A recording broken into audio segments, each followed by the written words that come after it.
Oh, Excellent. Okay. So give me a moment. Just want a little buffer at the beginning. I have a little intro dealy. All right, making sure. Okay, my sound and everything is working. So.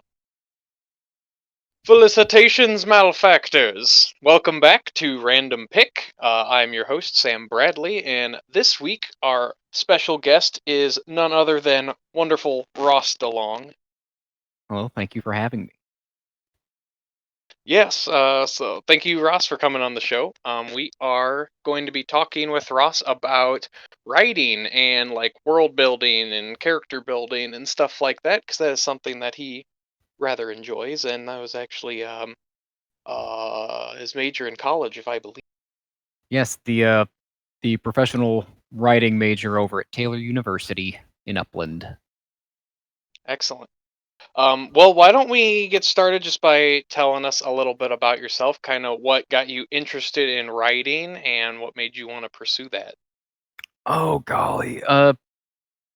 Well, back in high school, as many strapping young lads wanted to figure out what they were doing with their lives, uh, I was in the robotics program there, and I thought that I was going to go into engineering, uh, either for say just machining or using AutoCAD to like make digital representations of bridges and robots and such.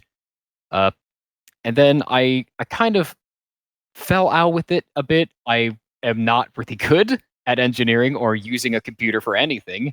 Uh, but it was November of 2013 that I was told by a friend of mine that he was participating in NaNoWriMo, which is National November Writing Month. And the goal of NaNoWriMo is to write 50,000 words or more within the month of November. That's about 1,600 words a day, give or take a little bit. And yeah, you're supposed to essentially write a whole little novel within Wow. the month of November. And I thought, oh yeah, this will be great. I kind of like writing. I just like putting my ideas on a page. And I got to about 25,000 words when it was November 29th. Because I remember distinctly I said, "Oh, I'm only halfway there and I only have 2 days left." So I wrote 10,000 words the next day and then 15,000 words the final day and finished 10 minutes before the due day. So, Wow. uh, yeah, you could tell that I'm a procrastinator. Uh, but it was at the end of it and turning in the little novel and getting the, hey, you did it. You have actually written a fully fledged, like not published, but little novel. All of your ideas are there on the page. You can read it.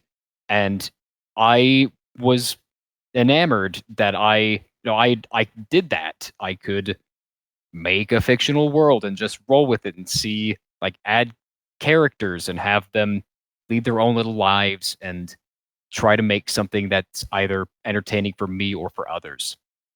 And I said, well, I'll see where I can go for writing. And I was just drawn to Taylor University up in the Excellent. cornfields. Well, yeah, that is pretty cool. I think that's really impressive, even if it was uh kindled by procrastination. Still, writing that much in that amount of time is very impressive. Mentally Um, taxing. yes, I am sure. Um, so I guess, is there a specific genre that you enjoy writing, or is it just kind of whatever, you know, tickles your fancy at the time, or how do you what do you usually write? Oh, well, I'm a big fan of really any kind of fiction, even occasionally some nonfiction. Uh, I find that doing more of like the academic, sort of smart books that have to do with like say communism and how that affected Russia back a little after World War II, stuff like that just doesn't really grip me because the real world in the past can be so dull and you already hear a lot about it in school. And I feel like, oh, you have infinite possibilities with writing for fiction. And the more you write and read, the better your talents increase. And over time, I had like read all of Brian Jacques' Redwall series. I had read Mm, all of Terry Pratchett's Discworld books.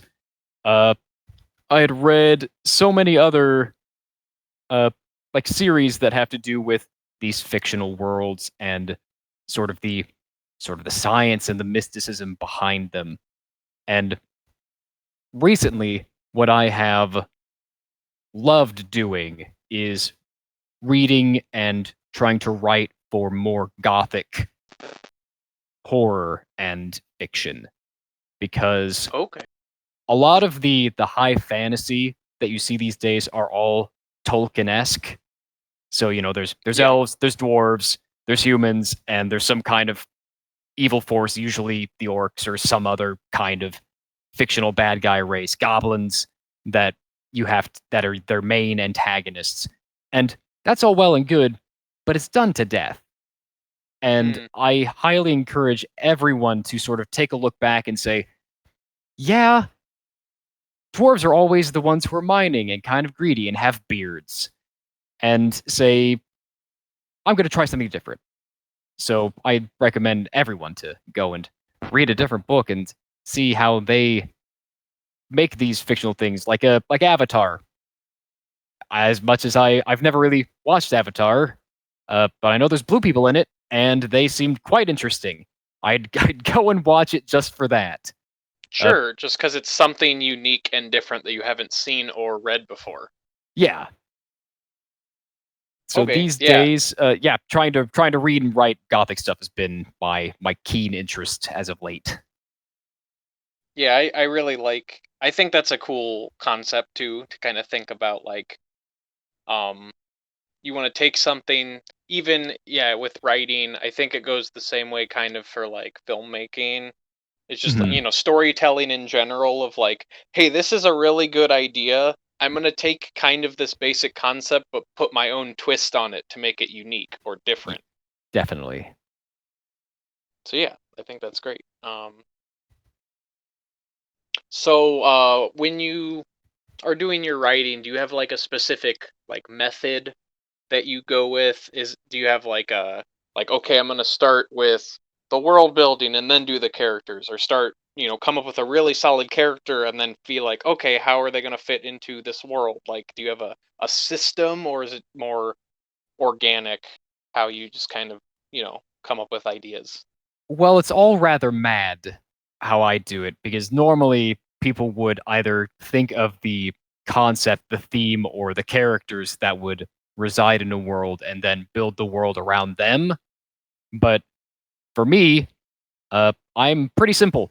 I go to a website that I can just make maps on, and there's one option that is just auto generate map, and I will click it a few times, and then I see if the land masses look interesting, and I then just make a world out of that.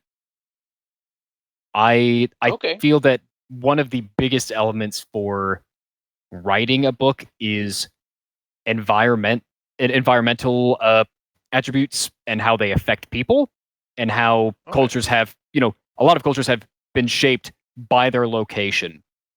Old Mesopotamian, oh gosh, am I saying that right? Uh, Golly, it's a Yes. like a Tales of Gilgamesh, Babylon, where they Mhm. have river delta uh, environments that they uh, most of the time there's flooding there, and their legends have been built off of flooding. One of the big things in the Bible is the Great Flood, and many historians would say that, oh, the Great Flood was just an example of these rivers overflowing and causing catastrophe. And that has shaped a huge part of the Bible that has, that people still talk about today, just, the flood and how it was horrible and what happened after that, because it helped shape the rest of the Bible story. And I feel that if you get that fleshed out, then you can think, oh, well, who lives in these locations? Who lives in the far north where most of the time it is just, negative 30 degrees, people freezing their butts off, or who lives in the desert? Why would they live in the desert? What's there? Uh, and from there, you could just have as much fun as you want. Nice. I actually think that is a really cool concept.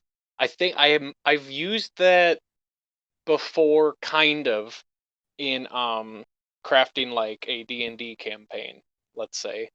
Because I think that's a really good use for that, where you have the map that's already pre-generated for you, kind of, that you can manipulate a little bit. But like, that's usually where I kind of I've done that before, where I start with like, okay, this is the general idea of what I want for a world. Now let's make a Hmm. map so I can visualize it, like, Hmm. and all that stuff. Because yeah, I think, you know, if you have different, different biomes and stuff like that, or different, land masses, or different things, like you have different weather and stuff, you really kind of start building the world a little bit more, and then I think you can fit stuff in better that way.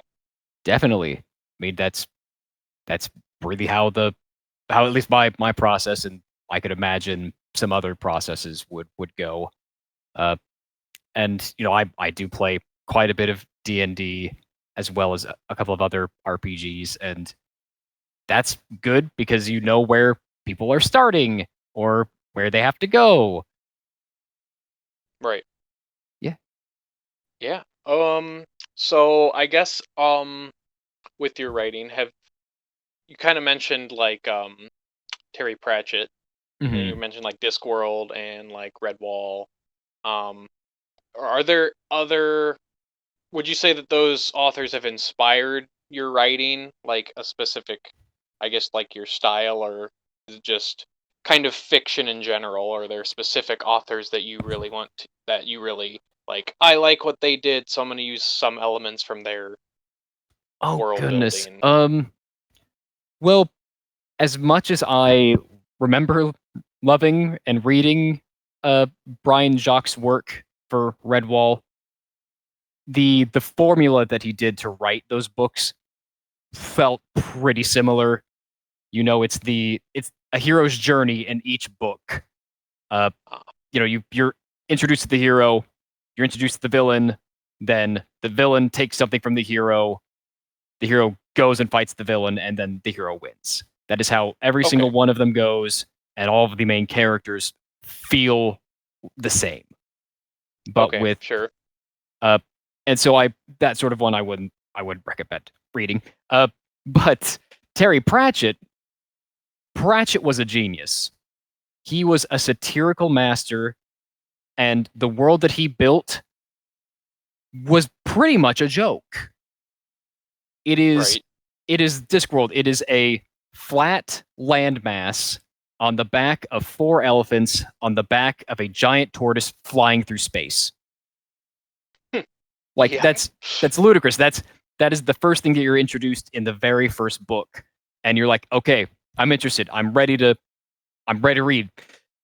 And the characters that he put in, some of them are basic characterizations of, oh, there's an entire series based off of like a police force, and they're not the best. But the Okay. the captain, he is more or less a sort of a drunk at the beginning when you read, and he's a bit gruff, and he tries not to get in any trouble because the law isn't really on his side. And you have Hmm. the plucky new recruit who does everything by the book and will take everything literally. You'll find a couple of bumbling sergeants who don't really do their job well, but they like doing it. And he takes that, and the situations that he puts them in is what makes it amazing. Because you could take something like, I think one of the first books for that series is Guards. And it is about a dragon, which is not seen in the world for, hundreds of years, has just like blown up this part of a city. Oh, okay. The captain, with his 5 policemen or so, or like 4 or 5 of them in the entire city, needs to find it. He doesn't have the Oh, resources, he doesn't have the manpower, he doesn't have the authority to do it. But by gum, in the end, he does. He does do it. And it's okay. everything in between is just tongue in cheek. He'll introduce an idea, and it's sort of a different way of thinking about it that, he gives you another point of view from the characters' point of like their upbringing and what they experience. Uh, another element, like, because all of Terry Pratchett's work, I like inserting plenty of tongue in cheek and satire, because you don't want everything to be too serious. You will, Okay, sure. I think you'll lose a bit of a following if you are just doom and gloom all the time. Like, Right. In addition, I've been trying to read some of Lovecraft's work, and Hmm. he was very much a doom and gloom guy in every single work. Yeah, But for a lot of his work, it they aren't like incredibly long. They're not a novel's worth. sure. They're just a lot of them are just short stories. But if you were to try to do that in an entire like 50,000 word book, like that's about a few hundred pages, you would not get through it. It'd just be It so would just dull. be it'd be exhausting, like Yes. emotionally and like just mentally of like, I want, something good to happen type of a thing. Yeah. The uh another another book series I'd recommend if you're a young adult, or an adult who's just looking for something a bit refreshing, a bit easier, is John Flanagan's Ranger's Apprentice. That one is, as far as I know, a 9-book series, maybe a few more. I probably haven't gotten the last couple books, but it follows a sort of a low fantasy, uh, like low magic, low fantasy, that there is an orphan who is taken in by a ranger who is like an experienced sort of spy scout for a kingdom. And through that, the protagonist is taught the ways of, some of respect, of being able to fire an arrow, so with such deadly accuracy that even at a young age he could be a force to be reckoned with. And in that, you can see that the world building is important and the characters are important, because the world, if it doesn't have any kind of supernatural element in it, needs to focus on the characters themselves and how they interact with different cultures, different ways of thinking. They're they The main character and his mentor live in sort of a typical European styled culture. There's a king, there's a kingdom with some knights and all of that. But there's also a desert culture with, sultans and uh, a very minimalistic society. And there's a sort of a Norse culture, but they sort of live in the tundra rather than just, blasted ice, Okay. blasted hellscape. And it's interesting that for a lot of the other books that are sort of written today, that they could add in a supernatural element or magical element, and they can just do the characters wrong or make them completely uninteresting, and it just won't grip you. Sure. So So I definitely say like getting the world is important because once you get that down and say, well, I have all these elements, what do I do now? You then have to start thinking about characters and how they start to like how they think, where they because of where they've grown up, what their situation is. Is the city that they're living in the desert city? Is it poor? Did they grow up poor or were they rich in a poor society? And then you could just roll off that and the ideas just start to come to you. okay, that's cool. I like that. So I like the idea of kind of you get a concept of something and then just kind of being like rolling with that. So Hmm. with that kind of idea in mind, I want to have a little fun here. So I'm gonna upload a picture to the Discord Okay. and I'll put it on for our listeners or our viewers here. And I want you to give me uh a basic like a backstory for the character that I just found like random pictures on the internet. Oh, I just okay. want to see. I think it'll be fun. So this is I did Google like random fantasy characters, and this is like Oh, good. a couple things that came up. So here's one.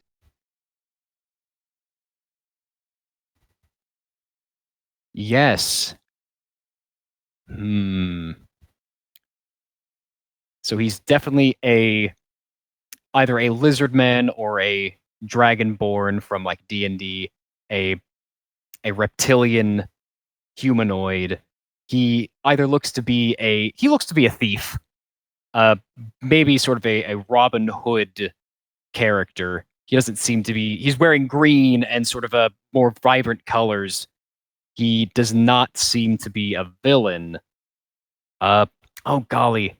His name, it could definitely be a bit more gruff and possibly even Scandinavian because like a Beowulf's uh, culture had like dragons and the very typical like live in a cage or a cave with plenty of treasure, trying to have a name as akin to that for his stoically gruff nature. Uh, he's scaling a wall. There's plenty of cracks in it, so it's probably like a belfry trying to steal something from there. Uh, yeah, I imagine that he's a do-gooder, but he does not play around. Okay. Yeah. I definitely get like when I look at this, I definitely get like kind of Batman vibes a little bit, like Hmm. or like yeah, like if he's not like a thief, maybe he's like an assassin, but he doesn't look like super villainous. Like he's kind of that like maybe an anti-hero type of a thing, but Yeah, I like think he's that's a really cool like thing. I don't know. I feel like the anti-hero thing has been played up maybe a little too much recently in like uh fiction, both like movies and like stories and stuff. It seems like a lot of people really cling to that for you can some definitely reason, do but it well. You could do anti-hero well, just not have it be, oh, I'm doing it against the law because the law is evil. That's kind of, that's a trope. You don't want to go for right. that. You want to be like, the law is on my side, but I need to go and side pass a particular law so I can get what I want and still do good. All right. All right, Yeah. so I Yeah. got another one here I want to send. Oh gosh. Let's hear. Blonde hair. He is a paladin.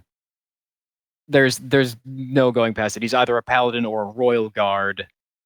His armor is ornately crafted. He A lot of money and time has been put into his fabulous fashion sense. Uh, red cape, red cape. He's definitely a member of royalty or amongst the again like the royal guard. Uh, oh gosh, he if he's a paladin, then he knows what's right and wrong.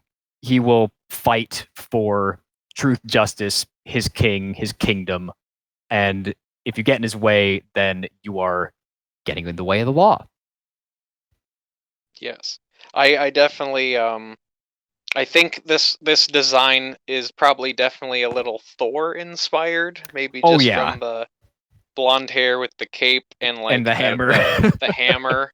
So I'm sure whoever drew this had kind of that in mind. But yeah, I think Hmm. very kind of like that upright, unyielding sort of character. And I got one more. This isn't a fantasy character, but this is just a something that I just happen to have on my phone. So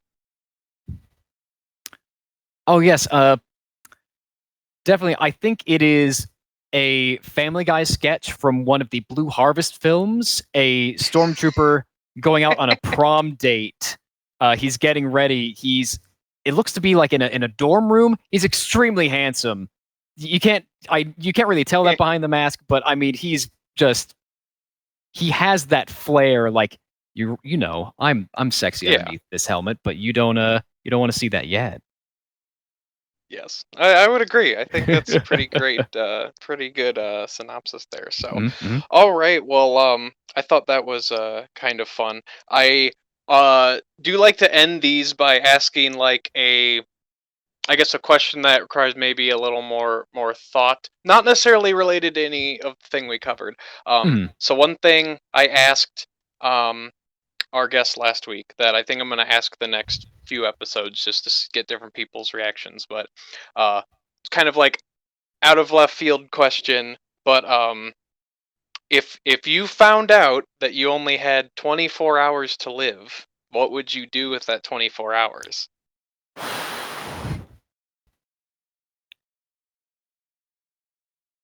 It's a hard question.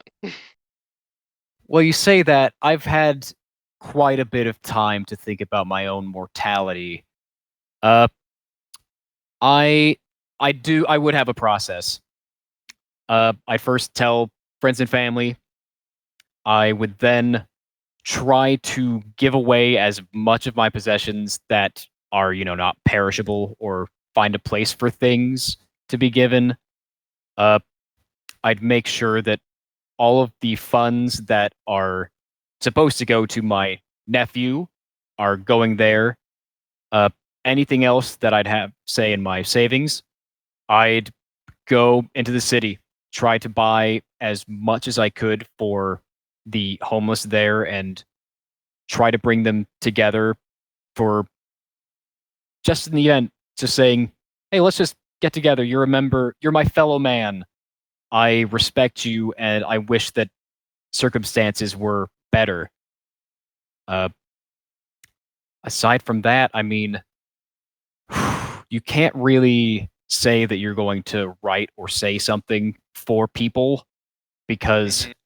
you know that the current culture today, a few people might care or try to push the message, but the vast majority won't. You will get drowned out by hate, by those who disagree, because obviously, if they disagree with you, they're right. Uh, no reason wasting words on deaf ears. I just try to make it a quiet thing. I think that is a pretty powerful sentiment. I think that is interesting. Definitely, you've had some thought that you put into it, and yeah, that's really cool.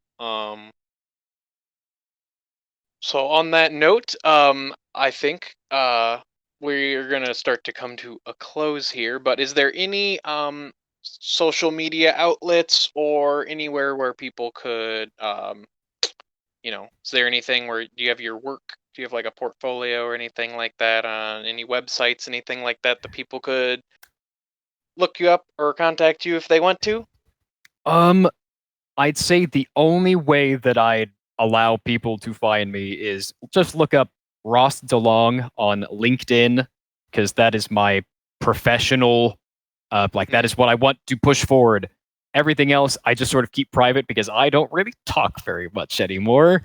Facebook That's is fair. just kind of says Facebook is kind of a no offense if you're on Facebook currently and listening to this. It's a bit of a cesspool of random bits of crap that you don't really want to filter through. You want to find the people that you like, what they're saying, and not any of the freaking videos that are there. And don't find me on Twitter, please. I just like people. I just like retweet people's cats and dogs and like the YouTubers I follow. Okay. Well, awesome. That's Yeah. cool. If yeah, well, I just want to again thank you so much for coming on the show and just talking about writing and character building and stuff like that. I thought it was a fun time. Yeah, I had a good time too. Good to talk about this and yeah, I'd love to come back if you're doing seconds. But it was good Oh, to sure. speak to you. Yeah, no, I definitely plan on having people come back, just maybe talking about different topics of different things, just kind of, get a broader spectrum of interests out there. But yeah, definitely. I'll definitely reach out to you again soon. I'll hold it. I'll hold you to that. Alrighty, well, once again, thank you for coming on the show, and thank you guys for listening to the podcast. If you happen to be watching this on YouTube, please subscribe to the channel and leave a comment or a like. And once again, thank you for checking out Random Pick. We'll see you next episode. Alrighty, now I can stop the